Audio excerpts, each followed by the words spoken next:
27 রোজার রাতে সন্তান ফোন দিয়া বলে, বাবা আমি আগামীকাল রওনা দিলে রাত 2টা-3টায় গিয়া ঢাকায় নামবো, আমি সাহারি তোমাদের সঙ্গেই খাবো।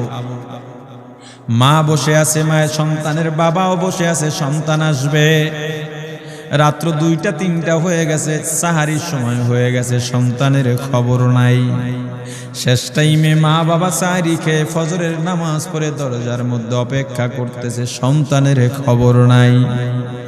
8টা, 9টা, 10টা বেজে গেছে, মায়ের মনটার ভালো লাগে না।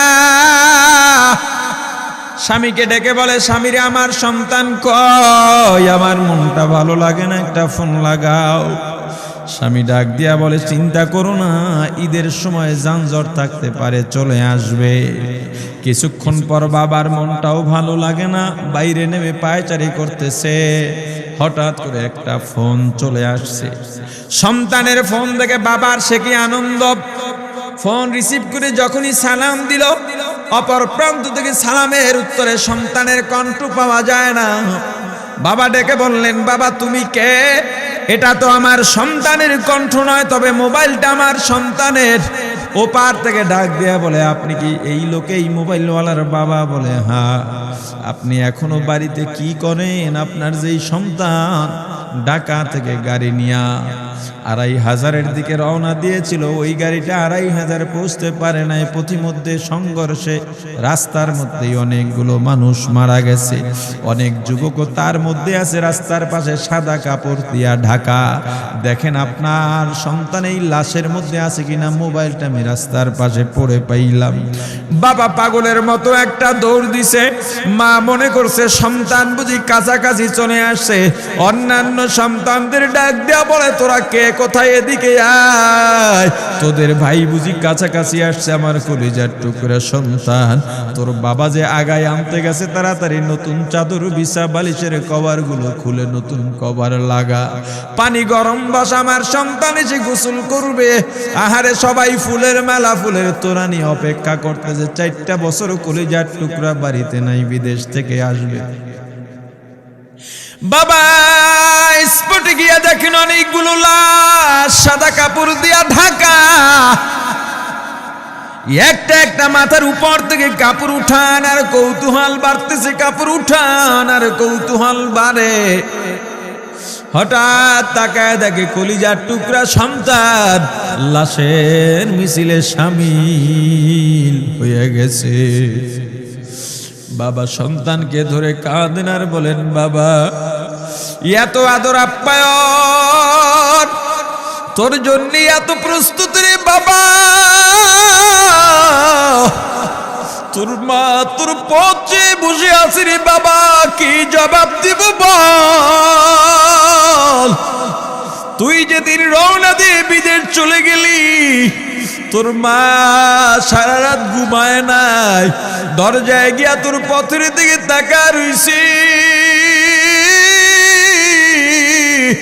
কত রাত আমি মা আমি বাবা দেখলাম, তোর মা গভীর রাতে বিছানায় নাই, খুঁজতে খুঁজতে দেখলাম দরজায় গিয়া তোর মা কাঁদে।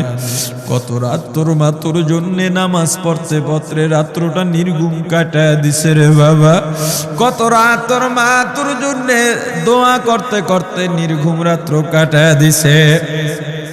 এই 4 বছরে 8টা ঈদ, ঈদের সময় আমরা নতুন কাপড় কিনছি, নতুন কাপড় পরছি। তোর মায়ের জন্য আমি নতুন শাড়ি এনে খাটের উপরে রাখলাম। ঈদের নামাজ পড়ে এসে দেখি কাপড়টা খাটের উপরেই আছে, তোর মা প্রথম ঘরেও নাই, মাঝের ঘরেও নাই, পেছনের ঘরেও নাই। খুঁজতে খুঁজতে গিয়া দেখি তোর মা কিচেন রুমে আছে, ওই নাস্তা নাড়াইতেছে, দুধ নাড়তেছে, দুধ উতলাইয়া পুইরা যাইতেছে, খবর নাই। আমি তাকায় দেখলাম তোর মায়ের 2 চক্ষু দিয়া টপ টপ করে পানি পড়তেছে। ডাক দিয়া বললাম, ওরে বিবি, ঈদের দিনে তুমি কেন কাঁদো? তোমার জন্য শাড়ি আনলাম, সেটাও কেন পরলা? তোর মা জবাব দিয়া বলছে, রে স্বামী গো, আপনারা যখন নামাজের জন্য রওনা দিয়া গেলেন, আমার অমুক সন্তান আপনার সঙ্গে যায় নামাজ দিয়া নতুন পোশাক পরে নামাজে রওনা দিয়েছে, কত সুন্দর লাগছে দেখতে। হঠাৎ করে তাকায় দেখলাম আমার কলিজের একটা মানিক আপনাদের সাথে নাই। আমার মনটার ভালো লাগে না, আমি ফোন দিলাম আমার মানিকের কাছে।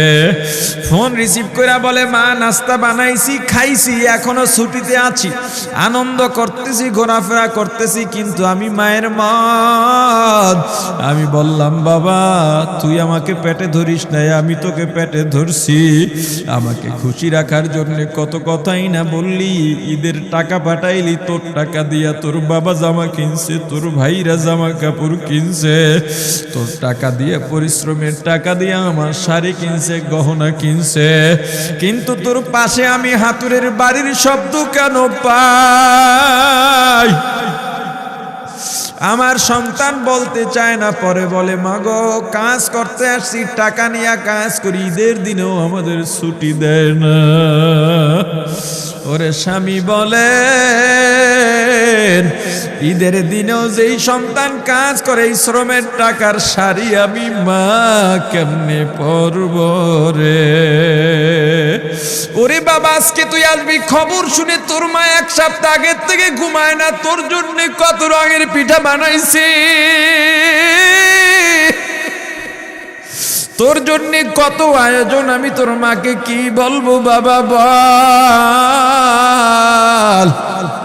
বাবা সন্তানের লাশ অ্যাম্বুলেন্সে উঠে বাড়ির দিকে রওনা দিছে।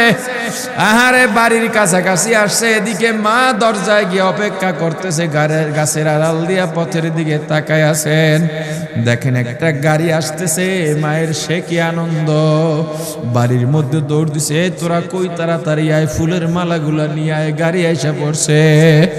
বাড়ির দরজা দিয়ে যখন অ্যাম্বুলেন্সের হরেন দিয়া ঢুকতেছে, হুইসেল দিয়া ঢুকতেছে, মা একটা চিৎকার দিছে, ওরে এই মরণ গাড়ি আবার বাড়ি কেন, কার কপাল পুরুষে?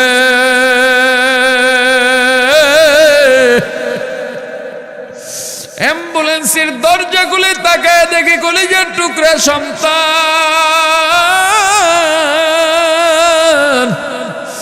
এমন ঘুমাইছে, আর জীবনেও উঠবে না। মা কাঁদেন আর বলেন, ওরে বাবা এটা তোর বিছানা নয়, নতুন চাদর বিছাইছি। বোন কান্দে আর বলে, ভাই আরে তোর জন্য ফুলের মালা পরাইছি, ফুলের মালা বানাইছি, একটু মালা পরাবো। মা ডেকে বলেন, রে সন্তান, 4টা বছর আমি তোর মা ডাক শোনার জন্য অপেক্ষা করছি, তোর জন্য গরম পানি করছিলাম, গোসল করবি, সেই গরম পানি যে তোর জীবনের শেষ গোসল হবে বুঝি নাই। ওরে পর্দালের মাগো, আর কোন ভাষায় বুঝাইলে বুঝবারে মা, দুনিয়ার জীবনটা ক্ষণস্থায়ী, এই দুনিয়ায় নাফরমানি করা যাবে না, এই দুনিয়ায় নাফরমানি করা যাবে না, অহংকার দেখাবার কিচ্ছু নাই, এই দুনিয়া ছেড়ে যাওয়া লাগবে। আল্লাহ এত দয়া করছেন, মায়া করছেন, ওই আল্লাহর সঙ্গে নাফরমানি করো না রে ভাই, ওই আল্লাহর নেয়ামতের অশুকরিয়া করো না, আল্লাহর নেয়ামতের শুকরিয়া আদায় করো, দুনিয়ার সব মোহ ত্যাগ করো, দলের মায়া ত্যাগ করো, দুনিয়ার মায়া ত্যাগ করো। এ আওয়ামী লীগ বিএনপি যারা করো, ক্ষমতায় যারা বারবার যাও, ক্ষমতায় তোমার দল গেলেই তুমি দাপট দেখাও, যুবকরে তোর 2টা পা ধরা লাগলেও পা ধরো রে ভাই, এই ক্ষমতা কিচ্ছু না, দাপট কিচ্ছু না, ওই কিয়ামতের ময়দানের নাজাতের চেয়ে বড় দাপট আর কিচ্ছু নাই। আল্লাহ রক্ত দিছেন, আল্লাহ জীবন দিছেন, আল্লাহর এই রক্ত আর জীবন দুনিয়ার কুফরি পুঁজিবাদী কুফরি গণতন্ত্রের জন্য দিস না, এই রক্ত আল্লাহর জন্য রাখ, এই জীবন আল্লাহর জন্য রাখ। আমার রাসূলের সুন্নাত দিয়া নিজেকে মোড়াইয়া নে, নিজের জীবনটা গড়াইয়া নে, ওই পরকাল হবে তোমার আমার জন্য মহা শান্তির জায়গা।